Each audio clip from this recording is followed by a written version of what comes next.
Sir నమస్కారం sir. నమస్తే అండి. Sir legendary director Singeetam Srinivasarao గారు ఒక సినిమా ప్రకటించడం జరిగింది సార్. ఇది ఇప్పుడు చాలా మందికి ఆశ్చర్యాన్ని, సంతోషాన్ని కూడా కలిగిస్తుంది. ఎందుకంటే 94 ఏళ్ల వయసులో మళ్ళీ ఆయన సినిమాల్లోకి రావడం, ఒక సినిమాని ప్రకటించడం, అది కూడా వైజయంతి బ్యానర్‌లో. మరి ఎలా ఉండబోతుంది ఆ సినిమా? సో, సినిమాలో హీరో ఎవరు అన్న దానిపైన కూడా చర్చలు జరుగుతున్నాయి. సో, బయట కొంతమంది ఎన్టీఆర్ గారు చేస్తే బాగుంటుంది, ఆయన్నే తీసుకోబోతున్నారని, లేదు బాలకృష్ణ గారితో ఆదిత్య త్రిబుల్ నైన్ తీయబోతున్నారని ఇలాంటి వార్తలొస్తున్నాయి. మరి సినిమాకి సంబంధించి మీరేం చెప్తారు? ఆయన కమ్‌బ్యాక్ ఇవ్వడాన్ని ఎలా చూస్తారు సార్? అంటే సంగీతం గారితో సినిమా అనేది చెప్పారు. కానీ ఎలా చేస్తాడాయన అనేది అంటే జనరల్‌గా ఆయన ఒక సినిమాకి అడ్వైజ్ చేయగలిగిన కండిషన్‌లో ఉన్నాడు. ఆయన ఆరోగ్యంగానే ఉన్నాడు. హ్మ్. హాయిగా ఉన్నాడు. మాట్లాడుతున్నాడు. హ్యాపీగా ఉన్నాడాయన. ఆయన ఈ మధ్య కాలంలో 'కల్కి' సినిమా కోసం ఆయన కంట్రిబ్యూట్ చేశాడు. కొంత వీళ్ళ స్టోరీ డిస్కషన్స్‌కొచ్చి కూర్చున్నాడు. అయితే వైజయంతి బ్యానర్‌లో ఆయన చాలా కాలం క్రితమే ఒక సినిమా తీసుండాల్సింది. హ్మ్. ఒక కమిట్మెంట్ ఇచ్చాడాయన. చిరంజీవి గారి హీరో, టబు హీరోయిన్. ఆ కాంబినేషన్‌లో 'భూలోక వీరుడు' లాంటి టైటిల్ అనుకున్నారు టెంటేటివ్‌గా. అనుకుని ఒక పాట షూట్ అయింది. ఇళయరాజా గారు మ్యూజిక్ డైరెక్టరు. ఒక పాట షూట్ అయిపోయిన తర్వాత సినిమా ఆగిపోయింది. అంటే కంటెంట్‌కి సంబంధించి హీరోకి, ఆయనకి చిన్న ప్రాబ్లమ్ వచ్చింది. ఆగిపోయింది. అంతకు ముందు వర్మ గారితో సినిమా అనుకున్నారు. అది ఆగిన తర్వాత ఇది మొదలైంది. ఇది మొదలై ఇది ఆగింది. ఆ తర్వాత ఉపేంద్రతో అనుకున్నారు ఒక సినిమా. హ్మ్. ఉపేంద్రతో అనుకున్న సినిమా యండమూరి గారి కథ. యండమూరి గారి నవల విడుదలైంది కానీ ఈ సినిమా అవ్వలేదు. ఓకే. ఆ తర్వాత వచ్చిన సినిమా చూడాలనుంది. హ్మ్.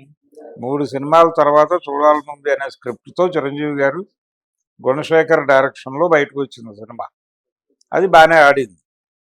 సో, సంగీతం గారితో అప్పుడే సినిమా చేసుండాలి వైజయంతి బ్యానర్. కానీ అది అవ్వలేదు. ఇక అప్పటి నుంచి అలా హోల్డ్‌లో ఉందది.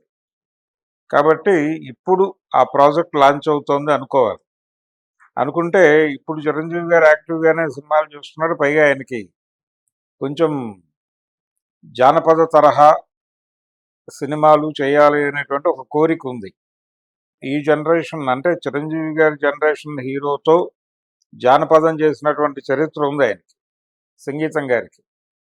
భైరవ ద్వీపం సినిమా చేశాడు కదా ఆయన. అవును.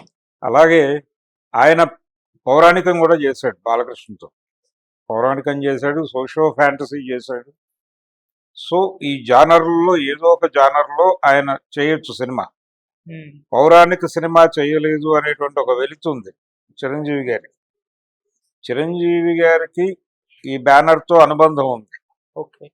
కాబట్టి చిరంజీవి కాంబినేషన్లో సంగీతం గారి మార్గనిర్దేశకంలో ఒక చక్కటి పౌరాణిక చిత్రం తీస్తే బాగుంటుంది అనేది నా అభిలాష. హ్మ్. కానీ సంగీతం గారు ఎన్టీఆర్ మీరన్నట్టుగా జూనియర్ ఎన్టీఆర్నో మరొకళ్ళనో పెట్టి, హ్మ్. బాలకృష్ణనో చిరంజీవినో పెట్టి సినిమా చేస్తాడా అనేది కూడా డౌటే. ఆయన టెక్నీషియన్, ఒక అద్భుతమైనటువంటి వ్యూహకర్త, ఆలోచనాశీలి. కాబట్టి ఆయన న్యూ టెక్నాలజీతో ఇప్పటికీ కూడా ఈ ఏజ్లో కూడా హ్మ్. ఒక టెక్నికల్ అడ్వాన్స్మెంట్, ఒక కొత్త ఐడియాతో సినిమా చేసే ఛాన్సే ఉంది. అందుకని ఆయన గతంలో కూడా చేసినవన్నీ ప్రయోగాలే చేశాడు. ఇది కూడా ప్రయోగాత్మక చిత్రమే అవుతుంది. ఆయన దగ్గర నుంచి ఈ ఏజ్లో అయినా కానీ జనాలు అదే ఎక్స్పెక్ట్ చేస్తారు. పుష్పక్ లాంటి ఒక ప్రయోగము, హ్మ్. లేకపోతే విచిత్ర సోదరులు లాంటి ప్రయోగము ఏదో ఆశిస్తారు. ఆ ఆశించినటువంటి ఆ తరహా కంటెంట్నే ఇస్తాడని నేను అనుకుంటున్నాను. స్టార్ హీరోలు లేకపోతే ఇంకెవరినో పెట్టి సినిమాని సేల్ చేయాలి అని అనుకోడు ఆయన. ఆయన ఇమేజ్, ఆయన తాలూకా అంటే ఆయన ఏజు, సంగీతం గారికి ఉన్నటువంటి ఇమేజు, వీటి మీద బిజినెస్ చేయాలి. వైజయంతి బ్యానర్ సినిమా ఇది చాలా సినిమాని మార్కెట్ చేయటానికి అనేది వాళ్ళ ఉద్దేశం. నాగశ్విన్ నాయకత్వంలో రూపొందుతున్న సినిమా ఇది. కాబట్టి ఇందులో కొత్త ఆర్టిస్టులే ఉంటారు.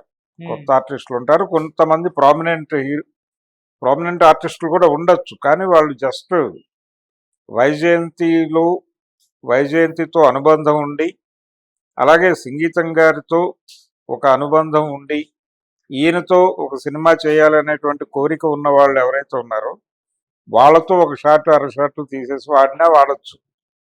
ఆ ప్రకారం చూసుకుంటే ఆల్రెడీ వాళ్ళ బ్యానర్తో అటాచ్ అయ్యి నడుస్తున్నటువంటి ప్రభాస్ ఉన్నాడు. అవును. ప్రభాస్ కనిపించవచ్చు ఒక షాట్లో. అలాగే చిరంజీవి గారిని ఒక షాట్లో వినియోగించుకోవచ్చు.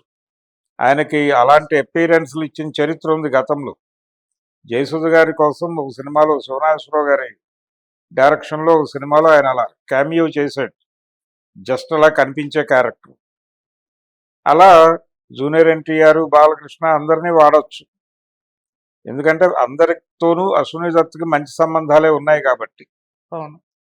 ఇలా అందరినీ వాడుతూ ప్రధాన కథని ఇంకెవరితోనో తీస్తూ, అలా ఏదైనా అంటే కొత్త ప్రయోగం అయి ఉంటుంది అది డెఫినెట్గా. దాన్ని ఏ రిలేటెడ్గా కూడా నడపచ్చు. అందుకని కొత్త తరహా సినిమాయే చూస్తాం మనం. ఆ కొత్త తరహా సినిమాలో రకరకాల ప్రయోగాలు జరగచ్చు. పర్టికులర్గా ఇది అని చెప్పలేం, ఆ అవకాశం కూడా ఇవ్వడాయన. కానీ ఇది టెక్నికల్ సినిమా. టెక్నికల్ సినిమా ఆయనకు ఒక అంటే సంగీతం గారు ఇప్పటికీ ఒక అద్భుతం చేశాడు, ఒక ఛాలెంజ్ విసిరాడు ఇండస్ట్రీకి అని అనిపించుకునే లెవెల్ సినిమాయే చేస్తాడు ఆయన. అది కమర్షియల్గా బిగ్ హిట్ 500 కోట్లు సంపాదిస్తుందా 1000 కోట్లు సంపాదిస్తుందా అనేది పక్కన పెడితే, ఒక మెమరబుల్ సినిమా, ఒక గుర్తుండిపోయే సినిమా అయితే చేస్తాడు ఆయన. ఆ గుర్తుండిపోయే సినిమా వీళ్ళతో కష్టం. ఒక ఆర్టిస్ట్ని పెట్టుకొని, అంటే ఒక పెద్ద హీరోని పెట్టుకుని చేయాలంటే చాలా పరిధులు ఉంటాయి. ఈ పరిధుల్లో సినిమా తీయడానికి ఆయన సిద్ధంగా లేడు. అది స్ట్రెయిన్తో కూడుకున్న పని. తను ఇష్టంగా, తను సరదాగా, తను అనుకున్న పద్ధతిలో ప్రాజెక్టుని నడుపుకుంటూ వెళ్ళేటువంటి ఒక లిబర్టీ దొరకాలి అనుకుంటే ఖచ్చితంగా ఆయన కొత్త ఆర్టిస్టులతోనే వెళ్ళాలి. కాబట్టి ఆ ప్రయత్నమే చేస్తాడు. చేసి ఆ సినిమాకు ఒక మార్కెటింగ్ పొజిషన్ కల్పించడం కోసం ఇతర హంగులు కల్పించవచ్చు. ఆ ఏరియాలో ఆయనకి నాగస్విని ఎలాగో అసిస్ట్ చేస్తాడు. నాగస్విని ఉంటాడు, డైరెక్షన్ టీం ఉంటుంది, ఆయన మేనేజ్ చేయగలడు. ఆయన కేవీ రెడ్డి గారి దగ్గర నుంచి పనిచేస్తున్నవాడు, ఈరోజు మనిషి కాదు. అలా అంటే ఆయనకి పోతన సినిమా ఇన్స్పిరేషన్, కేవీ రెడ్డి గారి పోతన. అది చూసి ఆయన దగ్గర పనిచేయాలని చెప్పి వెళ్ళి జాయిన్ అయ్యి ఆయన దగ్గర పనిచేశాడు. దొంగరాముడు దగ్గర నుంచి ఉన్నాడు ఆయన కేవీ దగ్గర. ఆ తరువాత ఆయన బయటకు వచ్చి సినిమాలు చేయటం మొదలుపెట్టాడు. నీతి నిజాయితీ మొదటి సినిమా ఆయనకి. ఆ సినిమాలో ఆయన అభిమాన రచయిత పింగళ నాగేంద్రరావు గారితో పాట రాయించుకున్నాడు, భలే మజాలే భలే ఖుషీలే.